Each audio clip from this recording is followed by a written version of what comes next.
Bom dia. Podemos dizer, né? Bom dia. Ele, nosso companheiro de bancada aqui, Eli Alves da Silva Júnior, como eu. Não é Júnior? Não. Filho? Não. Não. O próprio. Eli Alves da Silva primeiro, né? Que é o nosso companheiro de bancada aqui, advogado e também representante de classe, e está pleiteando também mais uma posição lá, né? Marlene Monteiro, longa estrada de atuação clínica e na área hospitalar e de pesquisa em psicologia, né? Eu mesmo, coloproctologista, professor da Faculdade de Medicina, e como nós três aqui, interessados em instigar mentes, né? E procurar achar algum gancho na vida das pessoas que possam esclarecer algumas das nossas. Sim. Né? E aqui nós temos o nosso participante hoje.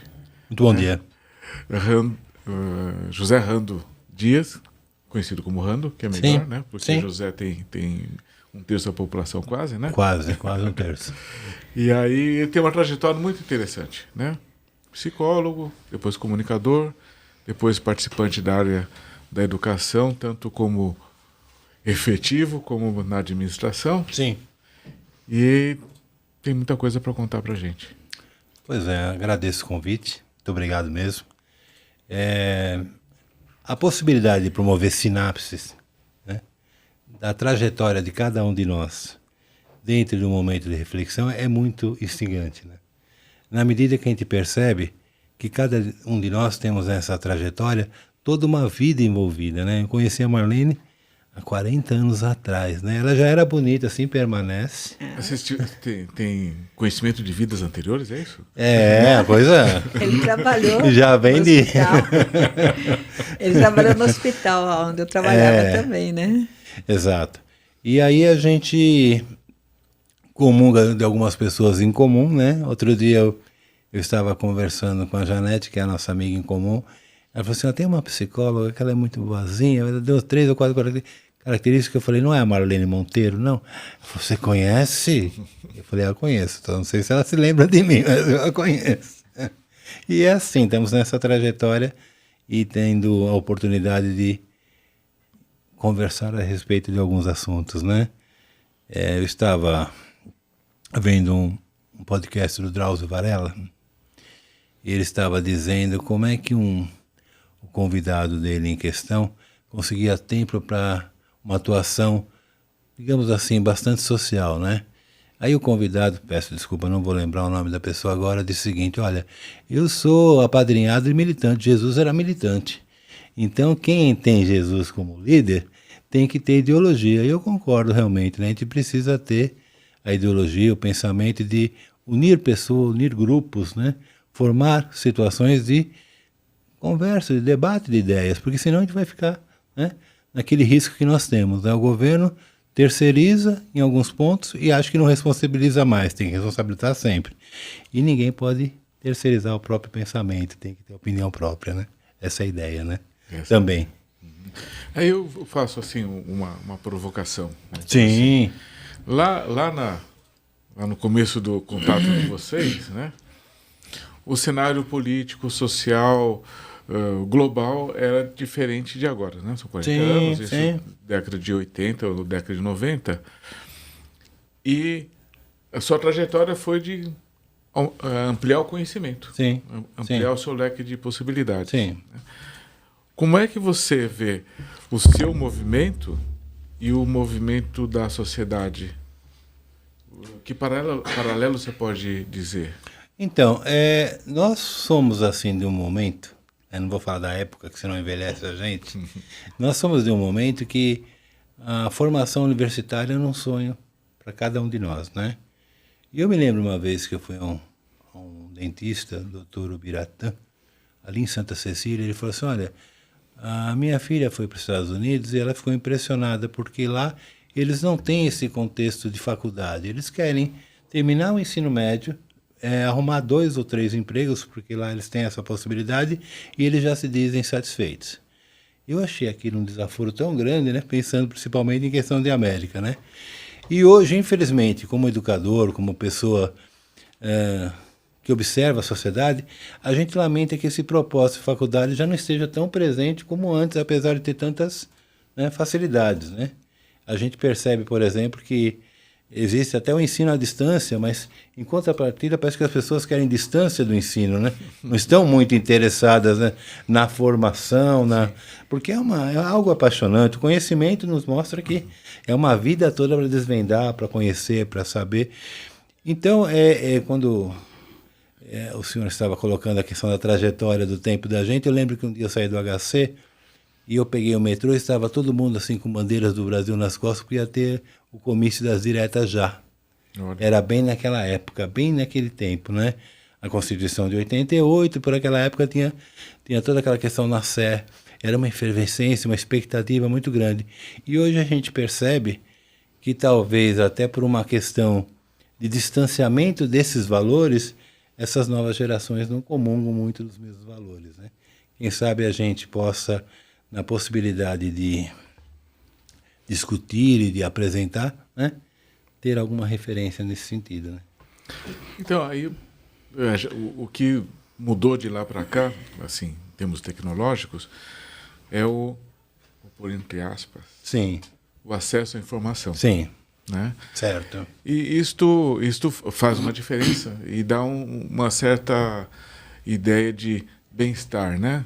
Eu tenho qualquer informação que eu precise, qualquer dado profundamente escondido no lugar, a gente pode acessar entrar pela internet e conseguir. E dá uma espécie de sensação de banalização do conhecimento. Porque se o conhecimento é um repertório de informações, sim, que eu vejo nos jovens, me corrija, mas na realidade eu quero a sua opinião, os jovens pensam assim, não, tem tudo acessível à mão, então eu não preciso me formatar, eu não preciso ter o raciocínio desenvolvido em relação às coisas que eu vejo. É bem assim?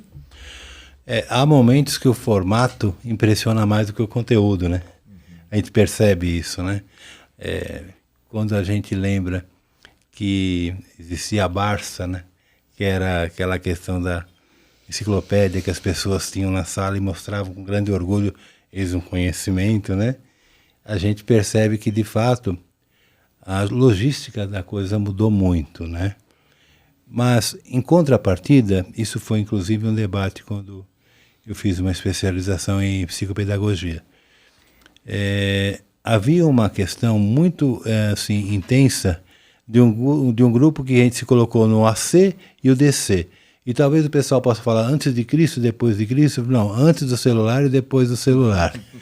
Porque não é possível dimensionar o que o professor passa com o celular em sala de aula. É uma tortura sem precedente, né? E, ao mesmo tempo, a gente percebe que essa geração que tem todo esse potencial nas mãos continua, né?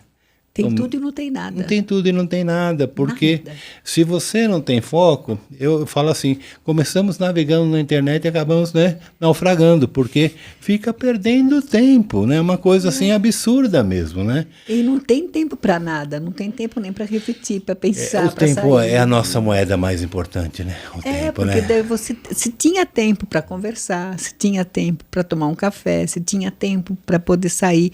Hoje praticamente ficam presos, né, nessa internet. Sim.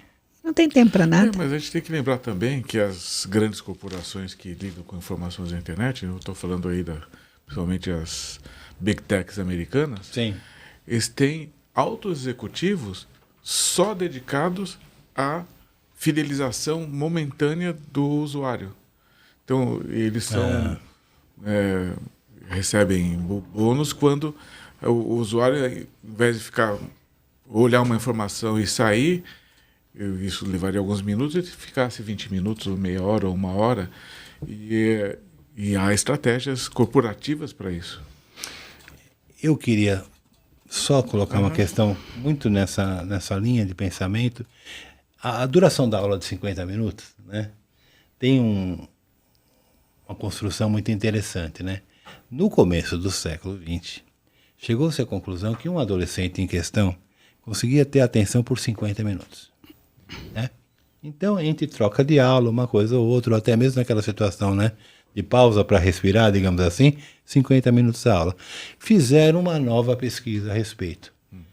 Não deu 30 segundos, né? Isso sabe o que acontece, professor? Por favor. Na realidade, eu não querendo radicalizar, Sim. mas sim colocando uma posição, eu percebo que, na verdade, tudo na nossa sociedade tem sido banalizado, inclusive a educação. Verdade. Então, na realidade, não dá para aceitar, de repente, que alguém possa fazer, exemplo, falando da minha área, um curso de direito à distância. Tá? Porque, e isso a gente passa por todos os outros, outras vertentes. O senhor acabou de dar um fundamento aí, o porquê de uma aula de 50 minutos. Realmente é difícil prender a atenção do aluno, sobretudo um aluno de graduação, onde ele muitas vezes não tem nem a definição do que ele quer fazer. Mas por alguma pressão familiar ou próprio social, ele acaba escolhendo um curso e que às vezes alguns dão certo e outros param no meio do caminho, ou quando terminam, eu diria que fica um bacharel frustrado, porque ele fez o curso e, na realidade, ele não se enquadra no mercado, ele não se enquadra com ele mesmo. E, lamentavelmente, hoje, o que tem se observado nas faculdades é que, por uma questão de logística e também até mesmo de economia, a aula é dada uma por dia. Então, se o período é de 3 horas, um único professor dá a aula durante 3 horas, com um intervalo de 15 minutos.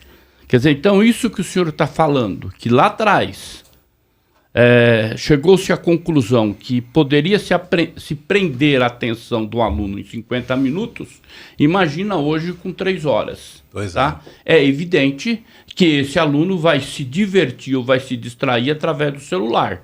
E como o senhor também disse, quer dizer, o grande drama do professor é exatamente administrar o celular do indivíduo. Porque ele, se você como professor for chamar a atenção dele, ele vai dizer, não, doutor, eu estou exatamente pesquisando aquilo que o senhor falou. Tá? E de repente não é nada daquilo, aquilo ali é um subterfúgio para ele poder ter uma resposta, mas na verdade ele está fazendo uma outra coisa que não tem nada a ver com a matéria. E ainda que fosse, né? E ainda que fosse, não tem, então, na realidade, pertinência, né? Não tem. E também pegando isso, tá? Paralelo, o ensino à distância, aquele número de aluno que de repente está dentro de uma sala de aula que às vezes pode ser uma quantidade muito maior do que aquilo que seria o razoável para um aprendizado. As turmas começam grande, né? Exatamente. Começam grande. É verdade. Então eu tô me estendendo nesse aspecto, mas exatamente concordando com isso que o senhor está colocando, e ao mesmo tempo para que dentro desse nosso objetivo de ser esse podcast a fábrica de mentes inquietas, é exatamente para poder mostrar para os nossos telespectadores, né, e que possam refletir a respeito disso e também exigir da própria escola que esse tipo de situação é um malefício para a sociedade. Tá? E, como o senhor disse, eu fico imaginando, um professor hoje, ele realmente, além de não ter essa receptividade do aprendizado que ele quer tentar transmitir, ainda tem o problema dos pais superprotecionistas, que quando é chamado a atenção do aluno, ele é levado a um questionamento e até, de repente, a uma sindicância para saber o que aconteceu. Então, dentro desse contexto, eu gostaria de ouvir do senhor exatamente a sua posição do ponto de vista da expectativa de esperança ou de desânimo, no que diz respeito a essa questão de ser um educador.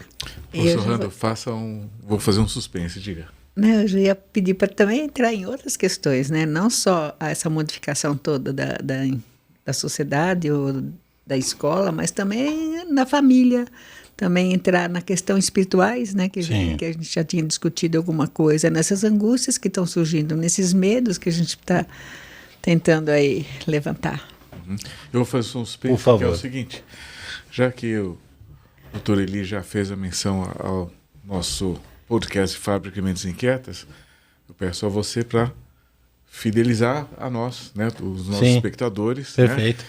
E aí, a pretexto do professor Rando dessa vez, né, de por sua divulgação para os amigos, por sininho, por like, todas essas coisas que todo mundo já sabe o que fazer, mas para nós é importante. Então, resposta. Então, eu estava vendo um parecer do Ariano Suassuna, né? Assim, Ariano, você é otimista? Ele falou assim, olha, eu acho os otimistas meio ingênuos, mas também não posso ser pessimista. Eu diria que eu sou um realista esperançoso, né? E todos nós somos realistas esperançosos, porque a própria idade traz para a gente, junto à maturidade, a certeza que muitas coisas passam. O problema é o que passam junto, né? Então, quando a Marlene colocou da questão da família, né? A frustração que nós... Nossa, a frustração é uma questão assim que daria um seriado na Netflix, porque é uma coisa que eles não estão preparados para qualquer não. Né? E o não é essencial na vida da gente, não é mesmo? O governo do Estado de São Paulo realizou um estudo e criou uma matéria chamada compromisso, seria assim... o que você quer da vida, né? Seria projeto de vida, é o nome da disciplina, projeto de vida. Um projeto maravilhoso, projeto no papel são maravilhosos, né? A questão toda é a parte de executá-los, né? E seria aquela pergunta, né? O que fazes aqui, né? O que queres aqui, né? Até vou pedir licença a todos, né? Para a descontração dessa manhã, que eu agradeço muito pelo convite sempre, e sabendo que Mentes Inquietas, Fábrica de Mentes Inquietas, tem tudo para ter todo um espaço de divulgação muito grande, né? Nesses cafés filosóficos que tem que acontecer pela cidade. Diz que a dona de casa chamou um marceneiro para fazer um armário. E o marceneiro foi lá, realizou o armário, fez o armário, e ela chamou novamente e disse, olha, o armário está abrindo a porta. Ele foi lá, pegou uma folha de seda, mostrou assim, minha senhora, a senhora deve estar equivocada, porque o armário está perfeito, foi feito na trena, tudo direitinho, só pode ver pela folha de seda. Eu falei assim, não, mas a porta abre. Ele falou assim, não, deve ter sido algum momento especial. E assim que ele ia saindo do quarto, a porta abriu. Ela falou, tá vendo? Eu falei para o senhor, a porta abre. Ele falou, sabe o que acontece? É a trepidação. Só que por fora está perfeito. Eu preciso que a senhora tire alguns componentes de dentro, para que eu de dentro consiga ver alguma fresta, porque da parte de fora está perfeito. A senhora falou o seguinte, olha, eu vou tirar, só que eu vou deixar o senhor aqui, porque meu esposo está para chegar, ele vem rapidinho, ele tem que almoçar, ele não pode perder tempo. Ele entrou, chave de fenda, aguardando, né, encontrar a fresta. Nisso o esposo chega, falou assim, bem, não vou nem almoçar, estou atrasado, vou viajar, eu preciso só tomar um banho e sair. Quando ele chegou no quarto, abriu a porta, estava lá o marceneiro com a chave de fenda na mão. Ele falou assim, mas o que faz aqui? Ele falou, então, se eu falar para o senhor que estou esperando o próximo ônibus passar, o senhor vai acreditar? Né? Então, essa pertinência do que nós fazemos aqui, né? De tentar trazer um pouco de humor para essa molecada, de trazer assim, um pouco de alternativa para esse jovem, é uma coisa assim extenuante. Acaba uma aula, acaba uma terapia, acaba um atendimento, dá a impressão que a gente passou por inúmeros, né? Porque é tanta informação que até você conseguir, de alguma maneira, ter um norte e falar, eu começo por aqui, a gente sofre demais, né? Mas é o nosso trabalho, né? Nós somos a geração que quando nós soubemos das respostas, mudaram as perguntas, né? Então começa tudo de novo agora, né? Estamos lá, né? Como é que é a sua vida, como é que acontece? Como é que estão os seus atendimentos, Marlene, nas terapias da vida? Eu mantenho, né? Sou da área da psicanálise, então eu mantenho o tempo todo, acho que o ritmo, mas muitas vezes eu falo que o psicólogo tem que escutar mais, falar menos e observar mais. Então eu tento, no máximo, escutar o paciente como está, né? E aí eu sempre reporto para as coisas passadas, para as questões família, para verificar onde que estão as questões da angústia mesmo. Dos vazios que estão, né? Dos vazios que existe. Vamos explorar isso, porque isso parece que é uma coisa que vem de encontro ao que você, né? Sim, por favor. Que é a matéria-prima, eu vou falar Sim. uma coisa meio jargão meu, né? A matéria-prima que vem para a escola, ela já chega meio deformada. Sua ideia e sua ideia. E aí, a gente vai criar um manual de cuidado de criança para levar na família quando nasce a criança, né? Agora, está aqui o manual. Onde está isso? Tudo que o Dr. Delamare não quis contar, a gente vai contar aqui. A vida secreta do bebê. Vamos contar agora. Foi um clássico, né, doutor? Nossa, ainda é um clássico, né? Ainda é, né? Essas situações, né, nos faz lembrar aquela parte boa da terapia que a pessoa pergunta, mas qual é a resposta? Você, não, aqui nós fazemos perguntas. Né? As respostas precisam acontecer no decorrer, né? Porque é uma situação muito interessante, porque as pessoas gostariam muito de uma fórmula, né?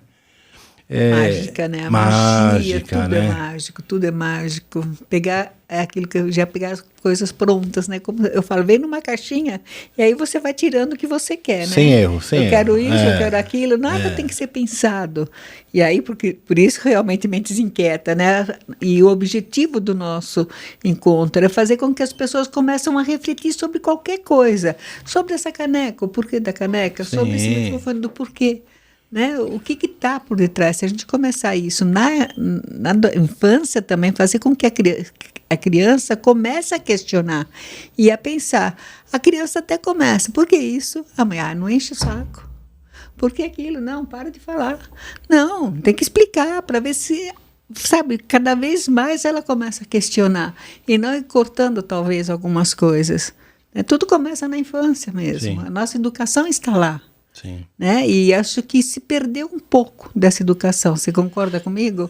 Até dessa frustração, porque muitas vezes todo mundo passa no trabalho, trabalhando, saindo de casa e não tem esse contato maior, né? Eu vou fazer só um acertozinho na frase, porque quando a gente fala para pessoas não da educação, que é uma coisa da educação ou da área psicológica, fica uma coisa pesada, né? Como é que eu vou educar meu filho, né? E, na verdade, é menos pesado do que a palavra educar meu filho. E aí vou usar a palavra da mágica, né? Então, você dando as condições ambientais e pessoais, a mágica acontece. O que essa mágica acontece? Então, eu tive a oportunidade de trabalhar como coordenador pedagógico, que é aquela pessoa que chama os professores, né, que vão trabalhar naquele momento com crianças de 4, 5 anos, que é uma fase belíssima da criança, né?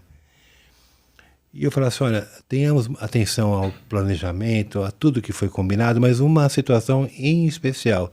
Não vamos nos esquecer que nós somos alternativa de adulto na vida da criança. Essa alternativa de adulto é porque às vezes o pai tem alguma dependência química, alguma questão que nós sabemos tão bem que acontece, né? Com muita frequência, né? É muito mais do que nós gostaríamos ou poderíamos imaginar, e que, sendo essa alternativa, a criança vai se aproximar naturalmente nesse projeto mágico que é a questão da interação das pessoas, né? E eu me lembro que uma professora chamou, sempre batia muito assim, somos alternativas, vamos lá, né? Cuidado como não começar muito bem no começo do ano, depois com cansaço, perder o humor, isso é terrível, porque a pessoa fica sem perfil, né? Eu me lembro que uma professora chegou e falou assim, Rando, por gentileza, você pode ir lá na sala e conversar com uma menina que ela reclama, 4 anos, ela reclama que tudo é fila aqui. É fila para ir ao banheiro, fila para almoçar, fila para descer a escada, né? E nós estávamos ali, na periferia de São Paulo, na periferia da periferia, a cidade de Kemmel. Então, a criança tem um dispositivo chamado roda de conversa, é muito bonito, né? Então, fica todas aquelas mentes inquietas olhando para ti. Eu falei, oi pessoal, bom dia, tá, vamos conversar um pouquinho? A colega aqui chamou, né? Falando da questão da fila, lembrando que é uma questão muito respeitosa, eu tenho fome, mas o coleguinha também, né? Eu quero brincar, mas o outro também. Olha, se eu não usei uns 8 argumentos, foram poucos, né? E eu falei, então a fila, antes de mais nada, é uma questão de segurança, porque fizeram uma escola infantil, mas não tem rampa. tem escada, né? E tem elevador, mas o elevador com criança nem sempre é muito aconselhável, né? Por uma série de questões, até porque tem, né, lotação, aquela coisa toda. Olha, uns 8 motivos, não foram poucos ali. Eu falei assim, então, meu bem, tudo bem? Ele olhou para mim e fez assim, ó. Mais ou menos. Se eu tenho uma criança com 4 anos... Questionadora. Mais do que questionadora, assim, é irredutível. Porque eu acho que questionar para a criança é um universo maravilhoso, né?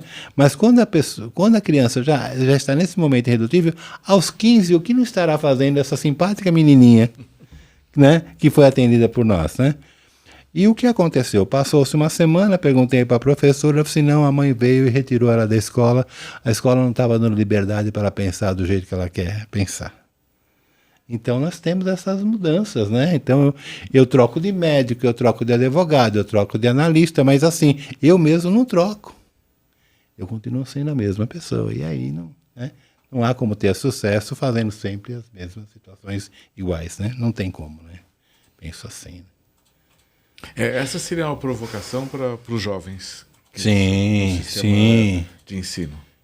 Mas, e aí eu pergunto, uma pessoa com essa personalidade, ela tem de ser excluída ou incluída no contexto em que ela convive?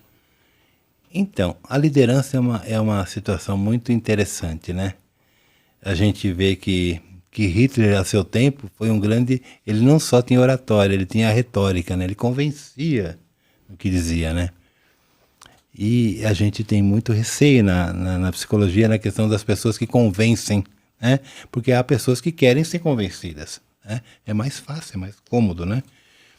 E situações como essa, a gente pensa o seguinte...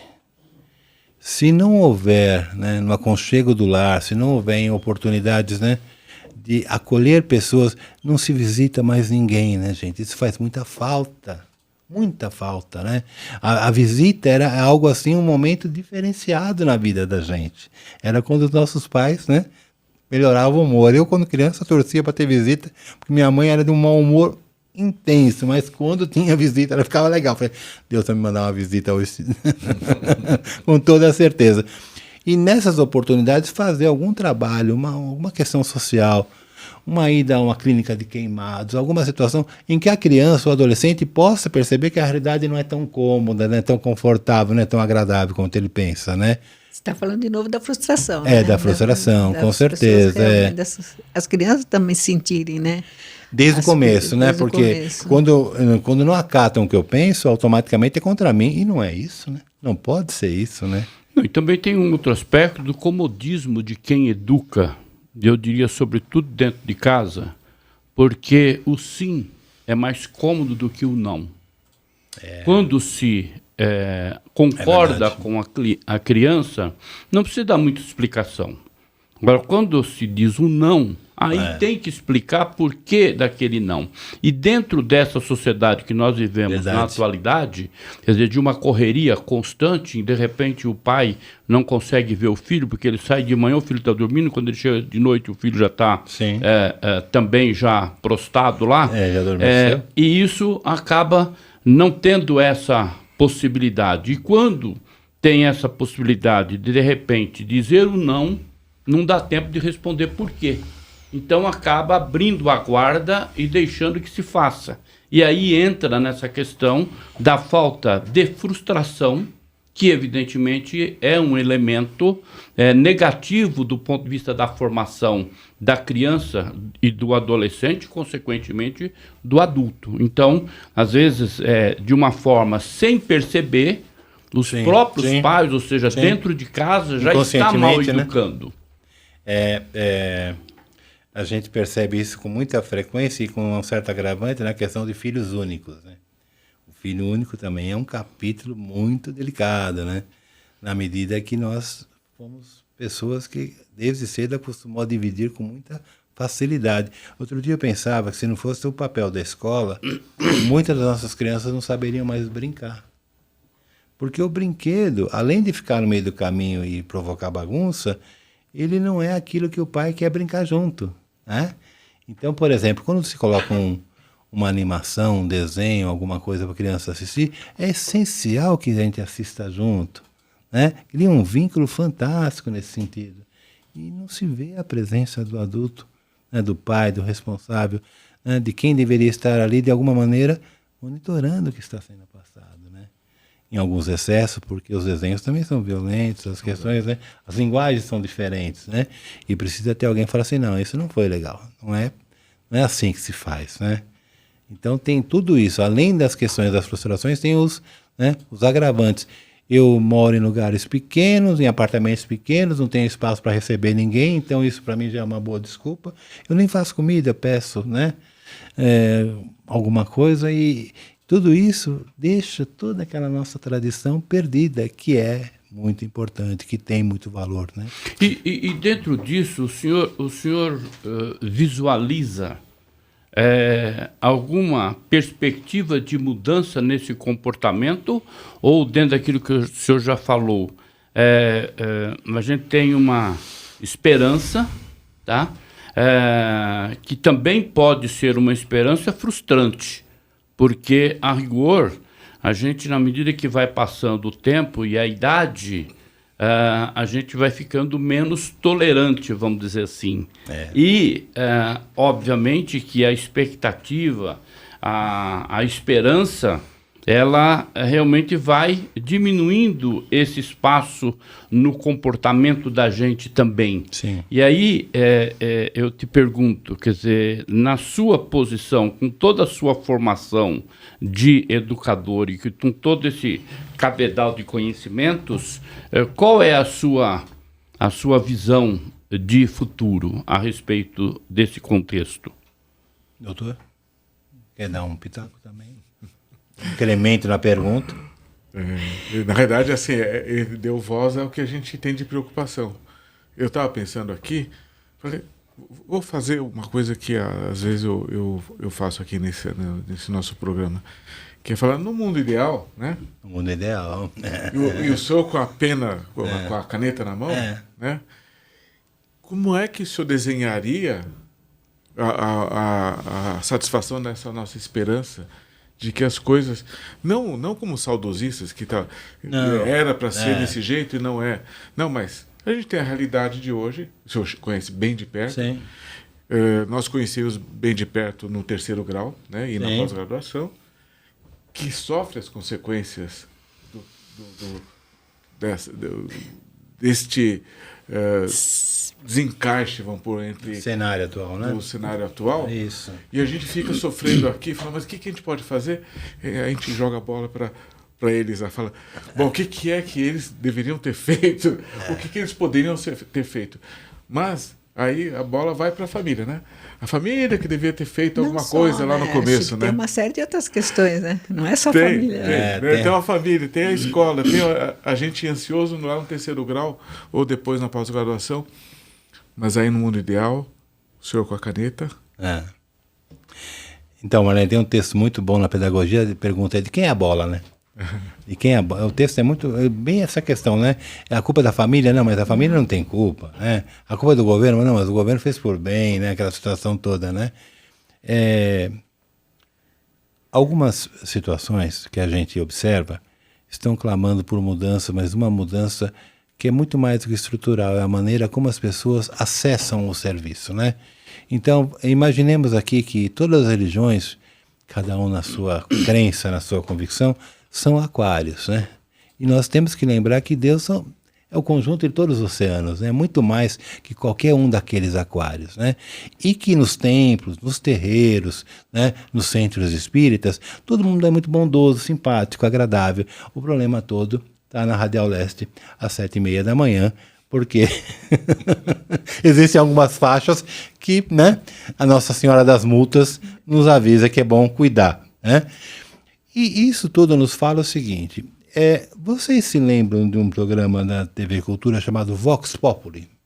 Vox Populi foi um sucesso assim, muito interessante, porque ele colocava o entrevistado com a oportunidade de perguntar e responder as perguntas que eram feitas pelas pessoas da rua, pelo grande público, né? Outro dia até estava ouvindo Gente Humilde, de Ângela Maria, eu fiquei perguntando, será que ainda existe gente humilde? E ainda fiquei preocupado com isso, né? Não é nem uma questão social, é uma questão de humildade mesmo, que está muito difícil de encontrar. E no Vox Populi, você tem a oportunidade de praticar uma questão democrática que está muito assim estereotipada. Democracia não é falar o que quer. Não é só isso. Democracia é ter o direito de ser ouvido e uma devolutiva. Só para vocês terem uma ideia, há uma grande cidade da América Latina, que imagina que é São Paulo, que eu tenho um recurso maior, não pode ser, né? Que está com problema de transporte escolar. Ah, minha filha não vai para a escola, não tem transporte escolar, eu não posso levar, é mais do que 1,5 km. Gente, isso tudo acontece por uma falta de reflexão que foi colocada aqui na mesa hoje. O problema não está na questão do trânsito, porque as vans também precisam circular, e não tem trânsito. Não tem espaço, melhor dizendo. O trânsito é frequente. Não se constrói escolas. No que não constrói escolas, você não tem aquela criança num núcleo próximo da casa dela, com os colegas, com aquela questão social que é muito importante que aconteça ali. Não pode ficar na rua, né? Não pode ficar na rua. Na minha época era rua. Brincava-se na rua. Até tarde. Vem pra cá, agora é a última vez que estou te chamando, né? Era muito... Agora se passa mais tempo na escola do que antigamente. Antigamente nós ficávamos só 3 horas e o resto é rua.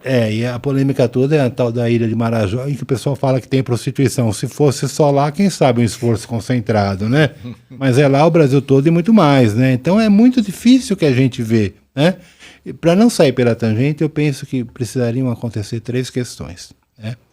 3 questões, assim, urgentes mesmo. Nós precisaríamos ter a coragem de criar grupos pequenos, 4, 5, 6 pessoas. E eu não vou falar sempre, porque todos nós somos devotos da Nossa Senhora da Correria, então não tem muito tempo, não tem muito espaço. Mas nessas oportunidades, criar alguma ação social, né? Uma visita a um asilo, uma distribuição de cesta básica, uma limpeza de uma praça. Os irmãos orientais fazem tão bem isso, de uma forma tão caprichosa. E criando nesses grupos a certeza que o problema não está do crime ser organizado, o problema está na sociedade, está tão desorganizada como está. E não se terceiriza o pensamento da gente. Nós temos que assistir ali uma sessão de terapia, que tem um trabalho tão interessante do Celton Mello, já é alguma coisa ali para o grande público, já é alguma questão, um filme, alguma coisa, algum trechinho que nós, a partir daquele momento, pudéssemos falar assim, e aí, o que você faz? Grupos, temos que ter grupos, sim. Diga, Marlene. Não é que você volta naquela pergunta que o governo tentou fazer, né? Eu ia fazer 3 observações. Você fez as 3 coisas. A segunda questão que eu acho assim essencial é que me parece que o ser humano ele luta pelo espaço, né? No trânsito, de chegar, de vencer as distâncias. Ele luta pela oportunidade, né? De ser aluno ainda que, né? Um tanto quanto relapso, de ter um diploma, de ter uma oportunidade. Oportunidade, o ser humano luta por oportunidades também. E além do espaço e além da oportunidade, todos nós temos uma paixão muito grande com a atenção, né? Você vai num lugar, você é recebido com um sorriso, o dia já começa diferente, não é mesmo? Ainda que você muitas vezes já intercale o sorriso com pedido de desculpa, olha, lamento pelo atraso, mas não foi pelo meu gosto, né? Então, essas situações que a gente tem que observar no próximo, partem da gente também. Então, isso é constante. Olha, como é que você está fazendo a questão do espaço? Como é que você está trabalhando isso? Né? Por exemplo, questão do condomínio, né? Eu imagino que daqui a um tempo todas as ruas serão cercadas serão condomínios. Porque independente se é prédio ou condomínio fechado, as pessoas precisam ter o acesso dela garantido, o espaço garantido, né? Mas isso vai promover uma briga muito grande. Porque nós temos que ter a coragem de apresentar uma pauta, ninguém apresenta sugestão nenhuma. Vocês se lembram que essa ideia de subprefeitura é recente, né? Foi um candidato vencido aí que apresentou a ideia e pegaram a ideia dele, né? Porque entre eles há uma certa, né? Apropriação de ideias, né? Não é mesmo? E era para ser muito bem resolvido, porque você não pode justificar a ausência de um trabalho pela não presença do órgão público, porque o imposto chega. Se o imposto chega, e todas as demais situações de fiscalização também, tem que estar ali presente também, né? E a terceira e última que eu acho essencial, né, que a gente não se perca, né, nessa questão é assim, gente, ninguém muda tendo um apelo de fora, tem que mudar a si mesmo, verdade, isso é fatal, né? Mas havendo essas situações de sugestões, né, Olha, e se fosse assim? Essa técnica de debate, de troca de ideias, como está sendo feito hoje, que eu acho uma situação extremamente necessária. A gente não pode perder a crença da oportunidade de se reunir. Isso é essencial, por mais difícil que seja, né? Ah, não gostei da maneira que você tratou. Em particular, se conversa, como é que é? Se elogia em público, né? E se acerta em particular. É possível demais, não é? É igual a parede de cozinha. Se for muito sofisticado, não tira nem da caixa. Não dá trabalho, eu pico aqui mesmo, pode deixar. Mas se for algo assim viável, você faz. Sim. Né? Vamos nos reunir mais, com mais frequência, com a possibilidade. Sejamos menos exclusivistas, né? Deixemos as pessoas se encontrar, isso é essencial. É o primeiro começo. E deixa as pessoas se encontrarem, começa na família, né? Na família. Porque as pessoas estão desencontradas.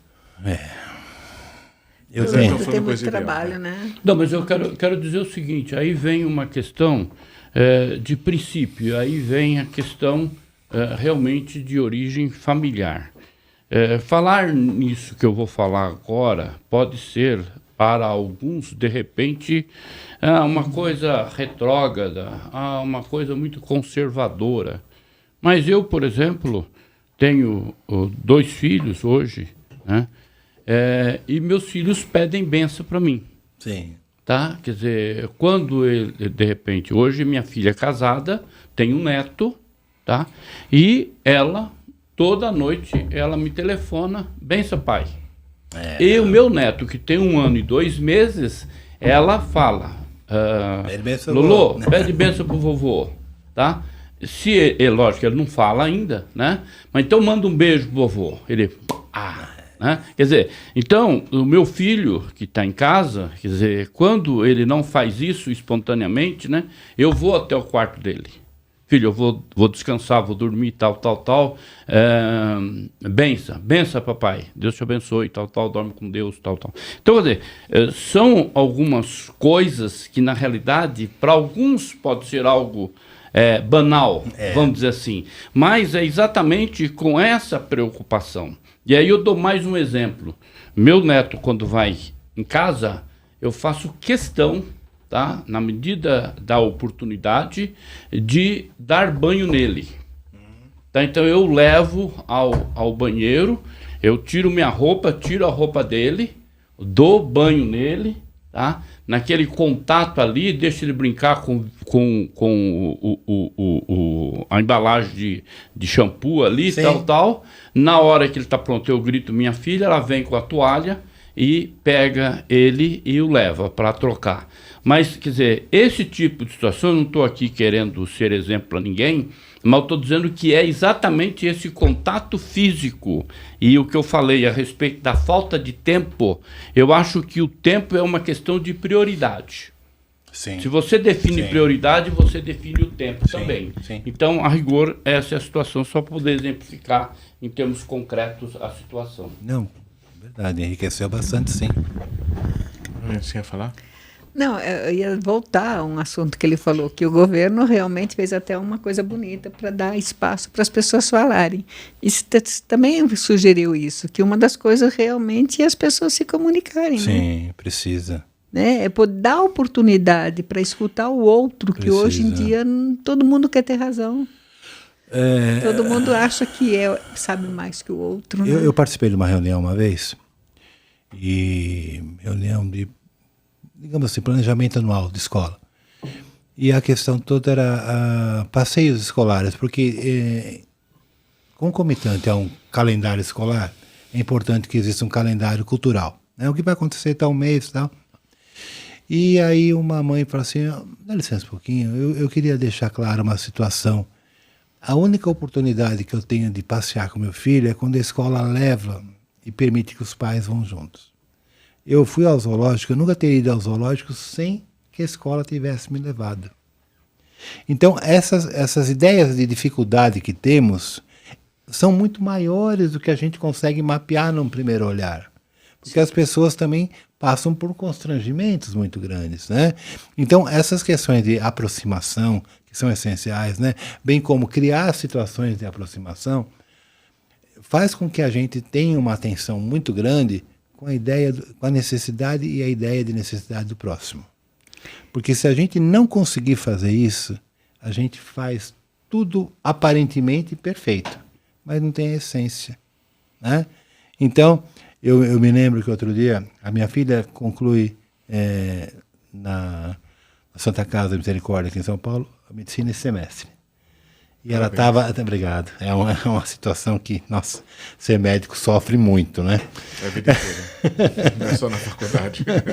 Aí ela estava num rodízio de psiquiatria. E o professor falou assim... Fulano e tal, falou o nome da menina, falou assim... Por que houve no seu atendimento uma ideia que a pessoa não gostou? Por que ela não se agradou do seu atendimento? A menina, assim, divertida no meio de todo mundo, sexto ano, ficou muito sem graça, né? Ele falou, já sei o que você vai falar. Faltou empatia, faltou acolhimento. Aí eu falei para minha filha, pois é, o tempo traz para a gente a seguinte informação. Se faltou acolhimento, no meu coração não faltou atenção. Porque às vezes a gente não consegue passar para a pessoa o quanto a gente está interessado no bem-estar dela. É uma questão de momento mesmo. Por isso que é essencial o olho no olho, aquela questão, né? Pessoal, você me desculpa, não teve intenção de chatear, não foi essa, né? Então, essa percepção que está faltando muito nas pessoas, demais da conta. Mas então, é a questão pode falar. de oportunidade. Sim, sim. Não se está experimentando esse olho no olho desde pequenininho. Exato. O olho exato, celular, é. né? E isso está roubando a possibilidade, falando feio, Sim, né? sim. Roubando a possibilidade do olho no olho. Aleijando mesmo, é verdade. Né? Porque o ser humano é olho no olho, né? Ele tem que ser social, não tem como. E dentro dessa linha, se eu tiver correto, a questão é o seguinte, entre o avaliado e o avaliando. Tá. Quer dizer, o grande problema é o seguinte, exemplo, numa entrevista de emprego, Tá. de repente o sujeito está lá totalmente preparado, tal, mas quem está entrevistando-o, de repente o desqualifica. E acontece o seguinte, a pessoa que está sendo desqualificada por aquele, ela não tem que se sentir derrotada. Porque, de repente, aquele que está entrevistando-a não está à altura de poder avaliar. E aí tem uma distorção. E aí o que acontece? Pegando esse exemplo e transbordando para o nível de relacionamento pessoal. Ok, por que de repente alguém começa a namorar com alguém e esse namoro não dá certo? Tá? Mas nada impede que com outra pessoa possa dar certo. Sim. Então, quer dizer, a questão não é da pessoa se individualizar e se inferiorizar porque ela não atingiu aquele objetivo que ela pretendia. De repente, quem está avaliando-a pode não estar no mesmo nível dela e, consequentemente, ela ser descartada. Mas ela está sendo descartada por aquele, mas por outro não. Por outro ela se encaixa perfeitamente. Os nãos da vida, né? Os nãos da vida. O Rubem Alves tem um tratado muito interessante em pedagogia chamado Quem Avalia o Avaliador? Né? E quais são os valores, né, que você trouxe para a tua avaliação? Que preocupação você tinha? De mostrar que você sabe mais? Ou de querer saber exatamente, né, o que ele entendeu da questão? Por isso que surgiu até uma expressão muito usada, que é a avaliação contínua, né? Que é muito importante, que você não tenha apenas um momento, mas todos os momentos, né, de observação. Agora, essa questão do mercado de trabalho é uma questão... Sim. Né? Tem muitas camadas, né? Muito difícil camadas. né? Muito delicada mesmo, né? Mas aí falando de avaliação contínua, avaliação pontual, está tendo um movimento pequeno ainda nos Estados Unidos de volta, porque lá a avaliação contínua, bimestral, a vida escolar toda do jovem, né? E agora estão querendo, em alguns estados, está em discussão, voltar a ser pontual e não contínua. Será que é um retrocesso ou é uma visão de futuro diferente? Eu estou falando de outra realidade. Né? Nessa mesa aqui, eu acho que cada um de nós, né, na soma de todos nós, né, do nosso amigo da técnica também, acho que já fizemos uns 500 concursos já, né? Uhum. E uma das primeiras lições que a gente aprende é o seguinte: eu tenho que pegar gosto em fazer prova. Né? Eu tenho que olhar para a prova assim, oba, aqui é uma oportunidade. Né? Eu não posso ir para a prova como eu vou para o matadouro. Não, é o momento de, naquela oportunidade, ter um referencial do que está sendo perguntado, né? Mas isso também acaba realmente prejudicando as pessoas, as crianças, ou até os adolescentes, ou até as pessoas que vão fazer o vestibular, né? É tão difícil para as pessoas, vestibular sério, né? É tão difícil as pessoas entrarem em algum desejo de fazer algum curso, né? Porque é tão concorrido, porque eles ficam medindo muita capacidade de cada um, mas num extremo, né? Por exemplo, para passar... para entrar numa USP, teve que ter 100% na redação, praticamente, de acerto. Eu já tirei 100% na prova do Enem, mas eu, sinceramente, eu achei alguns efeitos nela depois. Mas, assim, eu queria aproveitar e fazer um comentário sobre cota, que é a maneira que, às vezes, o governo gosta de cortar caminho. Eu sou plenamente a favor da cota, que ela começasse desde o pré. Desde a questão dos primeiros anos da criança na escola. Porque quando chegar lá na ponta, se ele não quiser fazer um curso universitário, ele faz um curso técnico, ele já está bem formado. Mas olha o achincalho que chegou, eu dou uma cota, porque você é de escola pública, fraquinha a escola pública, então eu vou te dar uma cota.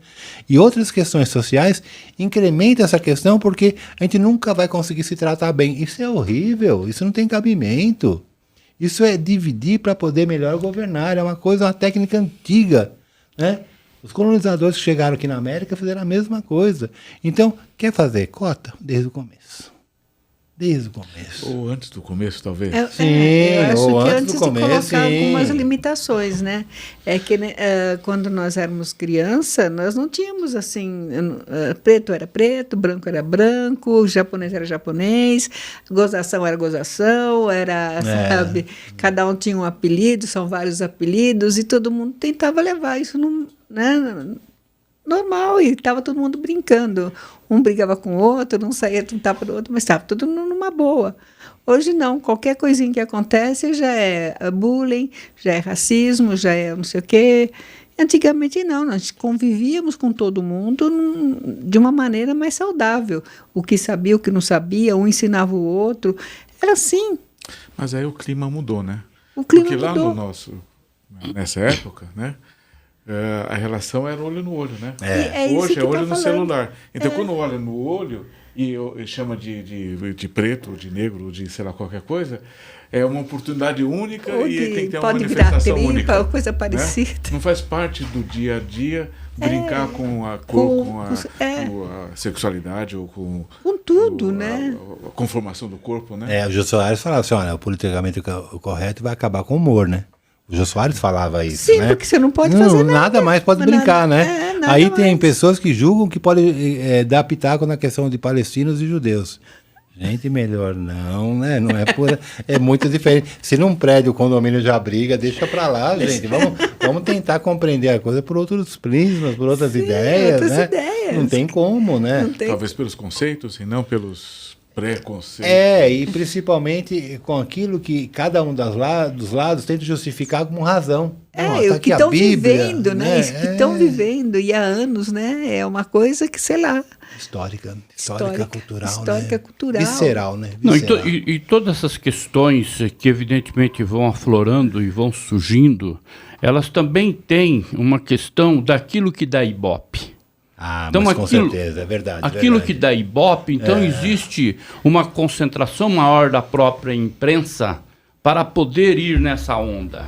E, consequentemente, isso faz com que comece a estimular mais essa discrepância, ou seja, esses caminhos que eu diria que são distorcidos. É evidente que se nós colocarmos em termos estatísticos de que a população do Brasil é mais preta do que branca, tá? Então, evidentemente que todos os nossos representantes seriam todos daquele segmento. Tá? Se as pessoas tivessem identificadas com aquilo que poderia ser os seus respectivos representantes. Então, dessa forma, a gente percebe que esse sentimento individualizado não é o mesmo que tenta fazer de uma forma mais global. Então, na realidade, o que acaba acontecendo é exatamente algo que dá Ibope. Então agora a onda está indo nessa linha. Então, vamos acompanhar. tá? E assim sucessivamente. Isso acaba refletindo e onde, de repente, qualquer pessoa, até da forma em que olhar, de repente pode ser uma forma de estar discriminando. Então, esse é o grande problema que nós temos. Também. A gente volta na questão primária, né? Mas aí, assim, que nós estamos pensando já em fechar, apesar de a gente poder ficar aqui talvez mais uns 2 dias seguidos, né? Seria muito bom. Cerveja, sim, com certeza. Mas, assim, do seu ponto de vista, já que já tem uma história importante, tem uma vivência grande, do seu ponto de vista, nós estamos num ponto intermediário para um futuro brilhante, maravilhoso, ou é este o ponto que a gente vai ter que modificar muito, usar muita inteligência para poder aproveitar o que a gente tem? Então, havia um desenho que passava na TV aberta chamado Jetsons, né? Os Jetsons era muito interessante porque era uma família vivendo num momento do espaço, né? Então já tinha celular, tinha a questão da inteligência artificial, era tudo, voando, carro. Tudo, o carro voando e não era por falta de freio, era uma coisa fantástica, né?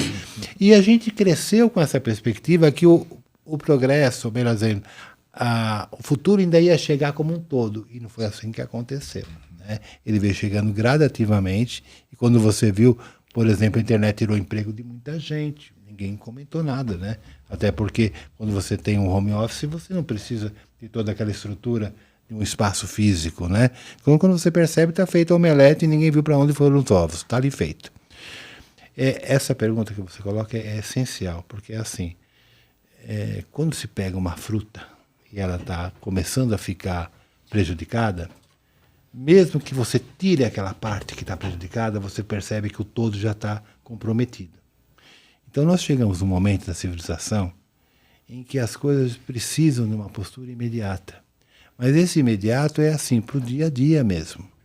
Não dá para esperar aquele apocalipse de filme, porque aos poucos há uma guerra civil, há uma situação que está acontecendo, até pela questão das leis, né? De todas as questões que permeiam a nossa convivência. A expectativa, por exemplo, eleitoral nossa agora é nenhuma, porque a gente vê que o problema não está no sistema, está em quem faz parte do sistema, né? Todas as mudanças precisam acontecer no universo pessoal, para que no conjunto a gente possa, de alguma maneira, perceber que aquilo que a gente pensa já está sendo defendido por alguém, né? Na TV Gazeta, no final do dia, tem um comentarista político chamado Josias de Souza. Ele tem uma capacidade incrível, porque eu imagino que ele deve levar um dia mais ou menos para conseguir fazer um comentário sem se comprometer do ponto de vista da opinião que deu. Porque é uma coisa horrível. Você tem, diga a sua opinião, sim, eu gostaria, mas não posso. É melhor não, né? Melhor não, porque você vê que existe hoje tantas pessoas sendo fiscalizadas, né? Que torna essa questão democrática uma utopia, quando a gente tinha avançado bastante. Você pode me dizer a sua opinião, eu sou obrigado a respeitar, porque é a sua opinião. Pronto. Democracia só performance. Só rótulo, né? Na escola nós temos uma expressão que toda vez que fala eu fico até arrepiado, gestão democrática. Mentira, obedece quem pode, né? Quem tem juízo presta atenção e pronto, não tem como, né? Não tem como. Pois é. O professor Rando, foi uma ótima conversa, né? Acho que vejo conheço bem a carinha dos meus amigos de bancada aqui, todos estão satisfeitos com esta parte da conversa, porque acho que a gente vai ter que voltar a ter uma segunda oportunidade, né, para explorar mais os seus conhecimentos, suas ideias. Eu estou trabalhando na conclusão de um livro, e assim que estiver pronto eu vou pedir a oportunidade de trazê-lo aqui, né? E aí a gente vai poder conversar muito. Fábrica de ideias, mentes inquietas, fantástico, porque a gente precisa de conversar, né? Conversando a gente se entende, ainda que o modelo de entendimento que a gente tem precisa mudar. Mas a gente se entende, com certeza. Agradeço muito. Obrigada. Então, e aí nós olhamos lá para os nossos espectadores, os nossos apoiadores, né? Sim. Agradecendo a função deles lá e agarrem a ideia, né, das mentes inquietas, hoje patrocinadas com ideias do professor Rando, que já anunciou que vai voltar para lançar o livro. Com certeza. Muito obrigado mesmo. um excelente ano para nós, porque esse ano nos reserva muitas emoções. Sempre. Muito grato. Professor, muito obrigado. Obrigado.